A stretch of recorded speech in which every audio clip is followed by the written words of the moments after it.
Bueno, después el documento continúa hablando un poco más sobre, dando un detalle de todo lo que es la corriente alterna, ¿sí? Eh, Dice la corriente alterna, para calcular o medirla se utilizan, por ejemplo, los números imaginarios, tiene una forma compleja, ¿sí? La resistencia o la impedancia, en corriente alterna la resistencia la vamos a denominar impedancia, tiene una forma compleja. ¿Por qué tiene una forma compleja? Porque posee una parte real y una parte imaginaria, ¿sí? Posee un módulo y un argumento, ¿sí?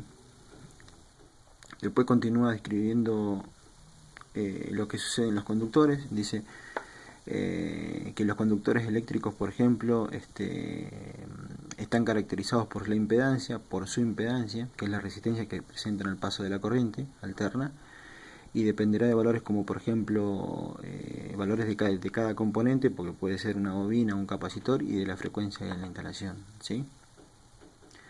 Bueno, después agrega más detalles sobre la corriente alterna.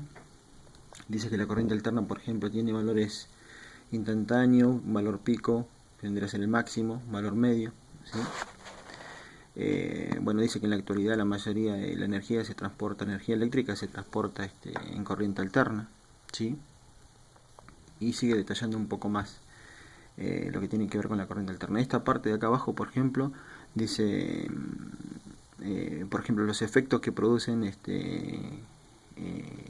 los distintos valores de frecuencia, ¿sí? En las señales, ¿sí? Que eso después lo vamos a ver más detalladamente, que a veces suele ser perjudicial. Por ejemplo, en el caso de las armónicas ocurren porque están relacionados directamente con la frecuencia, ¿sí? Y suelen presentar un problema grande en las instalaciones. Eso lo vamos a ver más a fondo después. Después ya empieza a hablar de impedancia el documento, ¿sí? ¿Qué nos dice de impedancia? Dice que la impedancia es la resistencia al paso o flujo de corriente alterna. Podemos decir también que es la relación existente entre el fasor, porque tenemos que hablar de fasor y de ángulo, o de vector y de ángulo, entre el fasor de tensión y el fasor de corriente, ¿sí? Es lo mismo que en corriente continua, nada más que ahora cambian algunos términos para describirlo en corriente alterna, ¿sí? Acá hay un esquema, ¿sí? Colocando la ley de Ohm. Dice, por ejemplo, la ley de Ohm nos quedaría ahora como está colocado acá. La corriente que circula por un circuito en corriente continua es directamente proporcional a la tensión e inversamente proporcional a la resistencia pura. ¿Qué es resistencia pura?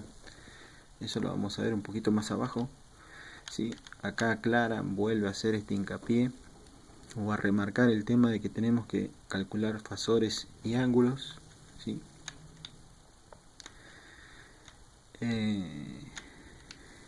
Hasta acá continúa describiendo o apoyando el cálculo, ¿sí?